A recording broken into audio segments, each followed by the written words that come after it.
할렐루야. 오늘도 말씀 속에서 우리를 찾아오신 하나님 만날 수 있기를 축복합니다.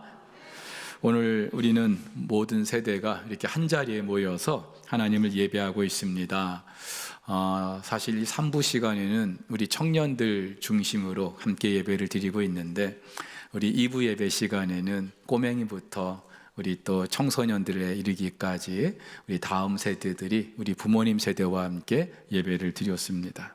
세대가 다르고 살아온 날들이 다르다 해도 우리는 한 분 하나님을 예배하는 공동체이기 때문인 줄 믿습니다. 그리고 이렇게 함께 모여서 예배하는 이유는 우리가 믿는 하나님, 부모님이 믿어왔던 그 하나님, 또 우리 자녀들이 믿는 하나님 다르지 않다는 걸 우리가 이 예배의 자리에서 확인하기 위함이죠. 근데 오늘은 또 어버이 주일이기도 합니다.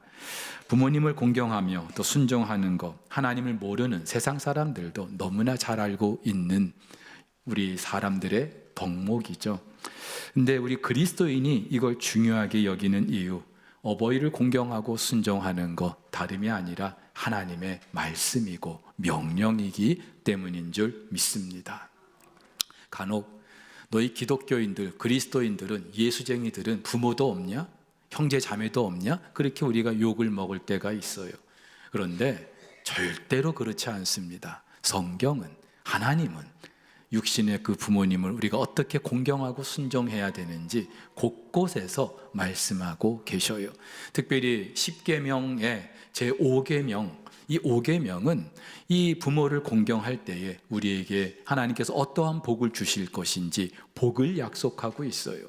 그래서 바울은 이 부모를 공경하는 것, 약속이 있는 첫 계명이라고 말하고 있는 것이죠. 근데 안타깝게도요, 정작 부모님이 계실 때는 이게 얼마나 중요한 하나님의 말씀인지 명령인지 잘 몰라요. 철들자 이별이라고 부모님을 잘 모시는 게 이게 참 중요한 일이구나, 이걸 깨닫게 되는 순간 내 곁에는 부모님이 계시지 않다는 거예요. 그래서 예로부터 이런 말이 있죠. 나무가 가만히 있으려 하나 바람이 가만히 두질 않고 부모님께 효도하고자 하나 기다려주지 않는다고요. 모든 일이 그렇듯 부모님께 효도하는 것도 때가 있는 것 같습니다. 어려서는 철이 없어서 효도하지 못했고요, 철 들자 이제는 부모님이 계시지 않아서 효도를 못하는 게 우리의 삶이 아닐까 싶습니다. 우리 중에는요, 해마다 이 어버이날 또 어버이 주일이 돌아오면 참 마음이 무거워지는 분들도 계셔요. 더 이상 부모님이 계시지 않기 때문에. 우리 교회 어떤 집사님, 지난 주간에 어머니를 여의었는데 아버님을 떠나보낸 지 한 달이 채 지나지 않아서 어머님마저 떠나보내야만 했어요. 얼마나 힘들었을까요? 자, 근데 여러분, 부모님이 계시지 않으면 우리는 효도도 못하는 걸까요? 부모님이 안 계시면 우리는 더 이상 효도할 기회가 없는 걸까요? 오래전에 한 일간지에서 제가 알게 된 소식인데요, 전남 강진에서 폐차장을 운영하는 오영목 씨, 최영림 씨 부부의 사연입니다. 우연히 알게 된 당시 87세 된 위금단이라는 할머니를 친어머니처럼 모시게 된 거예요. 이 부인 최 씨가 허리를 다쳐서 병원에 입원했는데 같은 병실에 이 할머니가 입원해 계신 거예요. 근데 가족이 아무도 없는 거예요. 혼자 계신 거예요. 이 안타까운 사연을 듣고 이 부인이 남편에게 이제 부탁을 하죠. 우리 어머니 계시지 않으니까 이 할머니 우리 어머니처럼 모시자. 쉽지 않은 일이죠.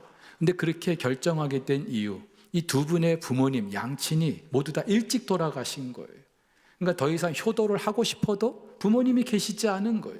그래서 이 할머니라도 우리가 어머니처럼 모시자. 그래서 따로 방을 내드리고 남편은 출근할 때 이 어머니 방에 들어가서 안부를 여쭙고 퇴근할 때는 또 그 과자며 빵이며 그 할머니 좋아하는 간식을 사들고 옵니다. 딸은 또 외출할 때에 이 할머니와 함께 외출을 하는 거예요. 누가 보면 마치 친어머니, 친딸처럼. 두 분이 그렇게 할머니를 대하다 보니까 이 두 분에게도 일남 삼녀, 그 자녀들이 있는데 이 자녀들마저 이 할머니가 자기들의 친할머니인 것처럼 그렇게 섬기게 됐다는 거예요.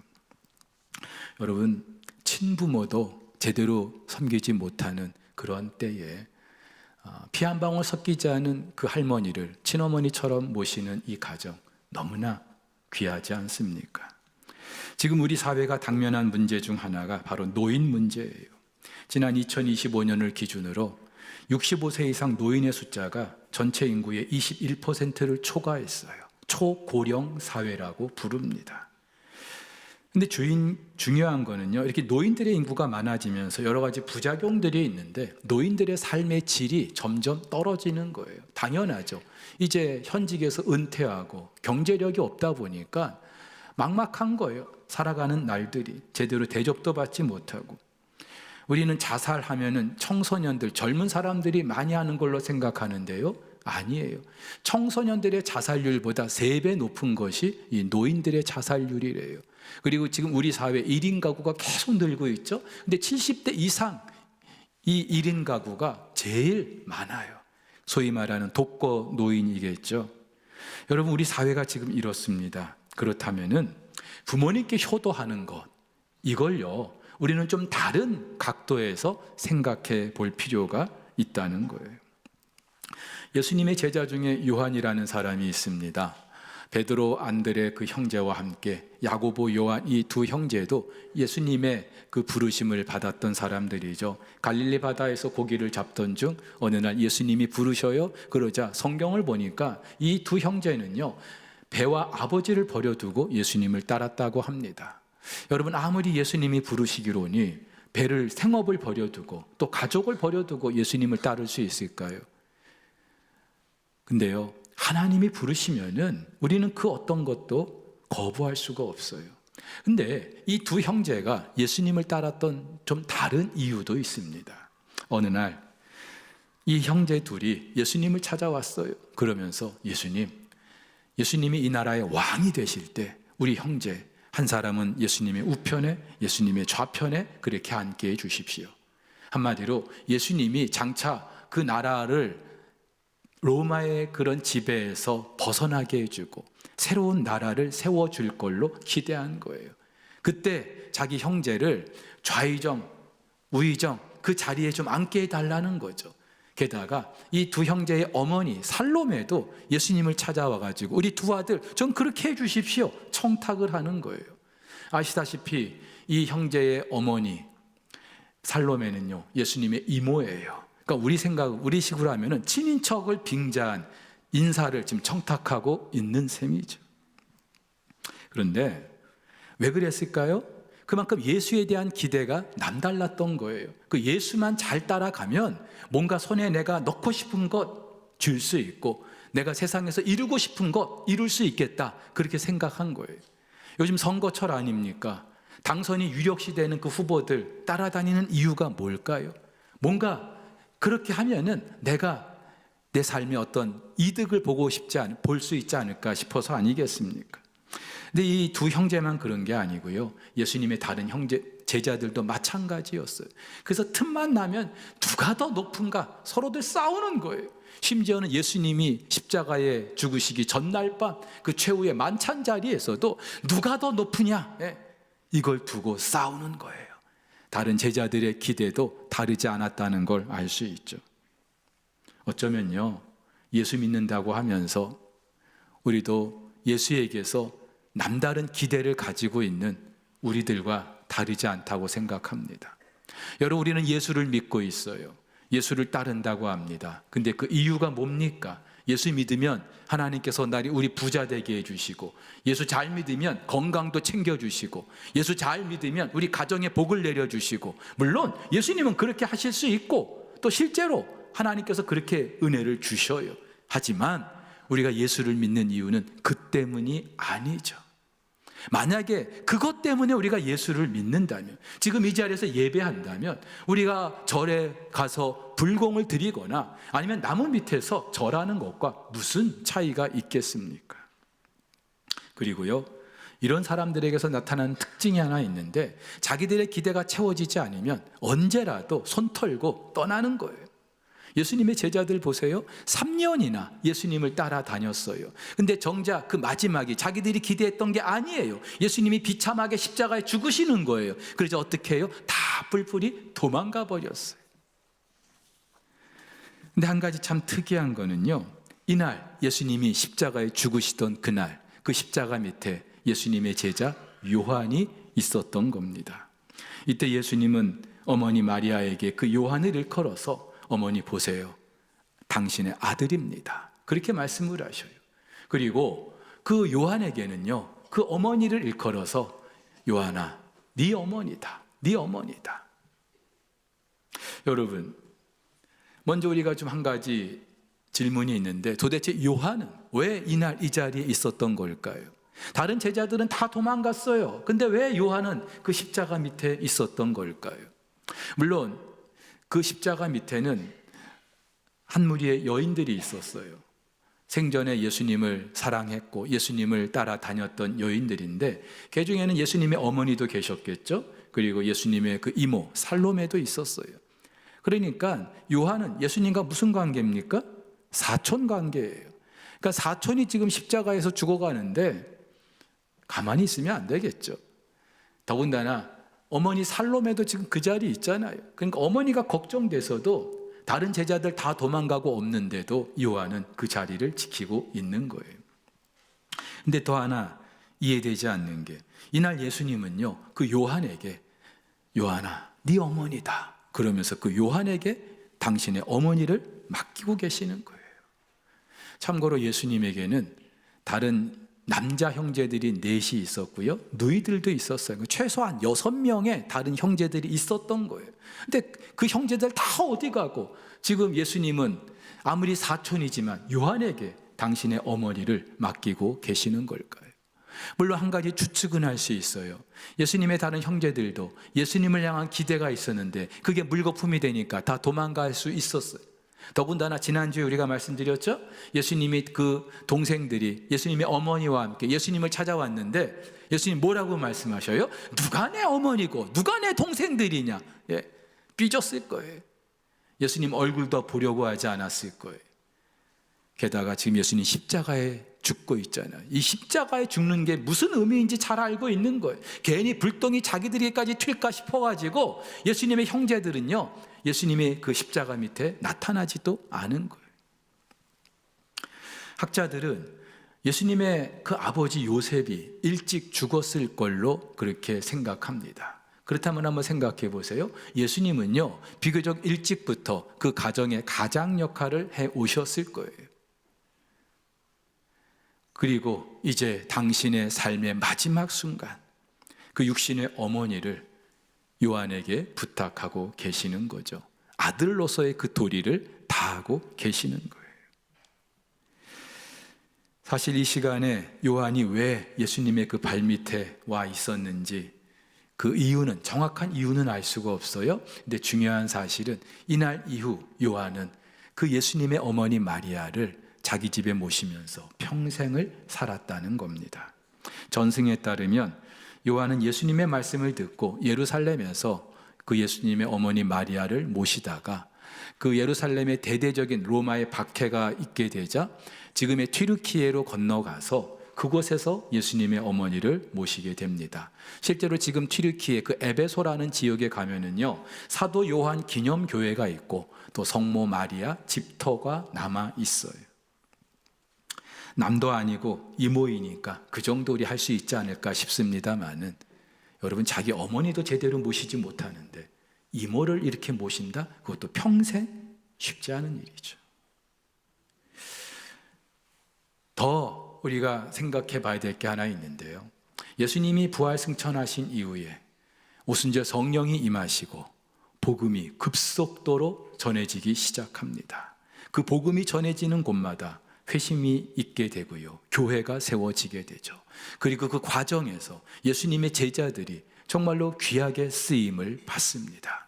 사도 바울과 같은 사람도 있지만 베드로와 같은 사람들, 얼마나 귀하게 쓰임 받는지 몰라요.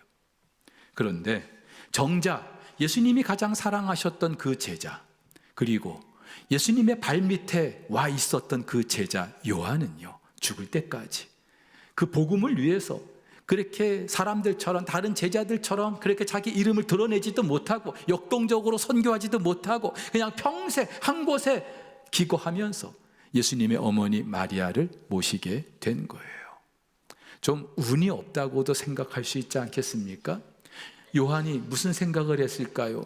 다른 제자들, 예수님의 발밑에 와 있지도 않던 그 제자들, 그들이 지금 어떻게 사역하고 있는지 다 들어서 알고 있는데, 정작 요한은 예수님의 그 발밑에 가 있었어요. 그리고 요한도 다른 제자들처럼, 다른 사도들처럼 얼마든지 복음을 위해서 그렇게 일할 수 있었는데, 내가 왜 이렇게 예수님의 어머니 모시느라고 아무것도 하지 못하고 이렇게 묵묵히 이곳에 숨어 있어야 될까? 자기 인생이 얼마나 기구했을까요? 얼마나 또 안타깝게 생각을 했을까요?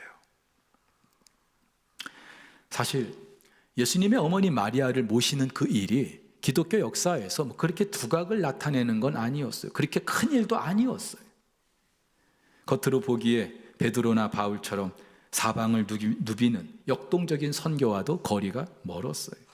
하지만 여러분, 이 일은 다른 이가 아니라 예수님이, 자기가 3년 동안 따랐던 그 예수님이 맡기신 일이었어요.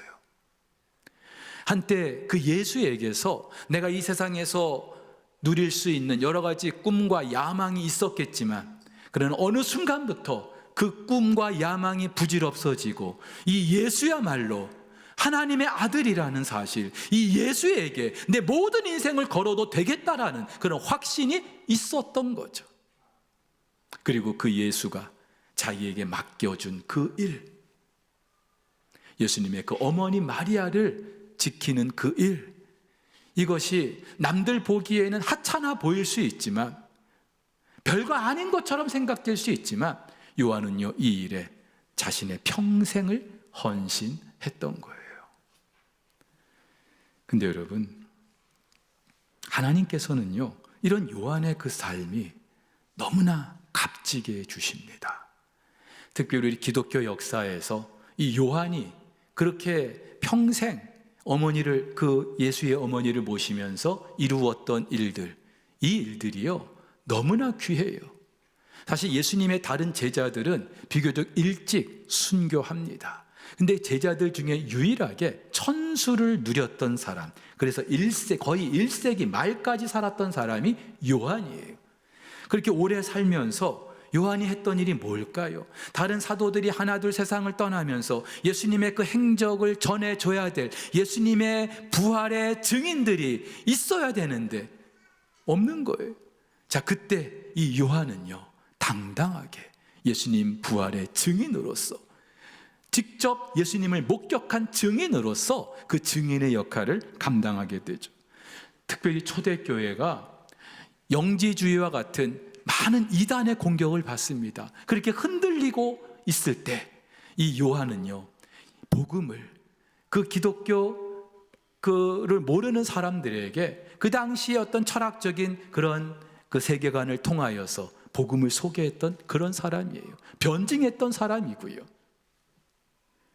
교회가 흔들리고자 할 때마다 교회의 그 정체성을 바로 잡아주었던 사람이 요한이에요.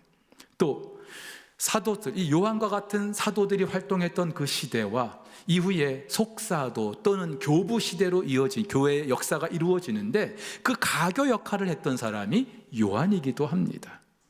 무엇보다도 다른 복음서 마태, 마가, 누가, 이 세 복음, 공간복음이라고 하죠. 이 공간복음은 예수님의 그 행적에 중심을 두고 있는데, 요한은요 예수님의 그 본질이 뭐냐? 예수님은 창세, 태초에 계신 하나님의 말씀이다. 그래서 예수님의 그 본질을 로고스라는 그런 단어로, 그 당시 헬라 사람들이 이해할 만한 그런 언어로 다시 재번역하는 너무나도 중요한 일을 했던 사람이 요한이에요. 게다가요, 요한은 별명이 사랑의 사도이잖아요. 예수님이 그만큼 사랑하셔서도 그렇습니다만은, 요한이 남긴 요한 1서, 2서, 3서를 보면은요, 하나님은 사랑이시다라고 하는 기독교의 위대한 그 명제가 기록되어 있는데, 이걸 소개한 이도 요한이에요. 하나님이 어떤 분인지, 기독교가 어떤 종교인지 이걸로 끝나지 않죠. 요한이 그렇게 마리아를 모시다가 반모섬으로 유배를 갑니다. 근데 이곳에서 요한은 예수님을 만나요. 부활 승천하셔서 하나님 보좌 우편에 계신 그 영광스러운 예수님을 만나요. 그러면서 그 예수님으로부터 직접 계시를 받아서 성경의 제일 마지막 요한계시록을 기록하는데, 여러분 이 요한계시록은요, 그 당시 로마의 지배 박해에 신음하고 있던 그 당시 많은 그리스도인들에게 희망을 주고 앞으로 하나님께서 무엇을 이루실 것인지 용기를 북돋아주는 그런 책이었어요. 다른 제자들이 기독교의 시작을 알리는 일에 헌신했다면 요한은 기독교와 그리고 이 복음의 그 마지막이, 그 완성이 어떻게 될 것인지를 그 책을 통하여서 분명하게 선포하게 됩니다. 보세요. 요한이 했던 일은요, 요한이 남겼던 일은요, 우리 기독교 역사에서 너무나 값진 거예요. 누가 하신 일일까요? 하나님이 하신 일인 줄 믿으시기를 바랍니다. 우리 생각에는 다른 제자들처럼, 다른 사도들처럼 동서남북 누비면서 그렇게 마음껏 복음을 좀 전하고 싶었겠죠. 그 이름도 한번 드러내고 싶었겠죠. 하지만 한 곳에 숨어서 묵묵히 자기 어머니도 아닌 예수의 어머니를 모셔야만 했던 이 요한을 통해서 하나님께서는요, 기독교 역사에 두고두고 놀라운 일을 이루어 주신 줄 믿으시기를 바랍니다. 저와 여러분들이 비록 친부모가 아니라 할지라도 또 다른 부모를 섬겨야 하는 이유가 바로 여기 있어요. 무엇보다도 부모를 공경하는 것도 하나님의 명령이지만 우리 어르신을 공경하는 것도 하나님 분명히 말씀하신 거예요. 그래서 성경에 이렇게 말하죠. 너는 샌머리 앞에서 일어서고 노인의 얼굴을 공경하며 네 하나님을 경외하라. 나는 여호와이니라. 자, 뭐라고요? 샌머리 앞에서 일어서고 노인의 얼굴을 공경하고, 자, 이것을요, 여호와 하나님 당신을 경외하는 것과 동격으로 두고 있다 이 말이에요. 우리가 어르신들을 공경하는 것, 이것이 얼마나 귀한 일인지 하나님이 직접 말씀해 주시는 거예요. 근데 저와 여러분들이 이 어르신들을 공경해야 되는 그 이유는 더 현실적인 이유가 있습니다. 한 일간지에서요, 5일과 8일 사이는 이라는 그 제목의 칼럼을 제가 읽었는데, 여러분 5월 5일하고 5월 8일 그 사이에 뭐가 있습니까? 네? 6일 있고 7일 있고 그렇겠죠. 네. 근데 그 칼럼에서 이렇게 말해요. 어린 자식이 자라나 다시 그만한 자식을 낳아 키우기까지는 적잖은 시간이 필요하다. 하지만 그 세월은 쏜 살과 같다. 그 세월은 긴 듯하나 실은 순간이다. 그런 의미에서 아이들의 날인 5일과 어버이날인 8일 사이에는 순간이 놓여 있을 뿐이다. 이 순간의 의미를 아는 것, 이것이 인생이라고요. 세월을 비껴갈 장사 없죠. 지금의 우리 어르신들 그 머리에 이렇게 생각보다 빠르게 서리가 내릴 줄 누가 알았겠습니까? 저도요, 어렸을 때 5월은 푸르구나 우리들은 자라한다, 이 노래 부르면서 자랐어요. 근데 어느 순간에 높고 높은 하늘이라, 이 노래를 제가 들어야 될 때가 된 거예요. 이렇게 빨리 올 줄 몰랐거든요. 니들도 얼마 안 남았어.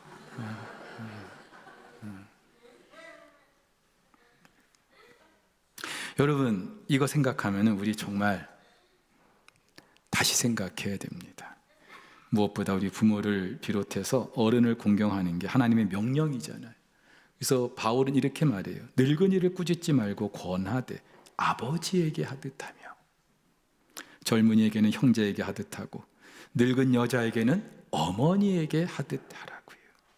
또 베드로 사도도 말해요. 젊은 자들아, 이와 같이 장로들에게 순종하고 다 서로 겸손으로 허리를 동이라. 이 장로는 교회 안에 감독을 말할 수도 있어요. 근데 공동체 안에 모든 어르신들을 말하는 말이기도 해요.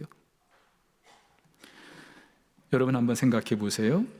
노인을 공경하지 않는 사람이 어떻게 부모를 공경할 수 있겠어요?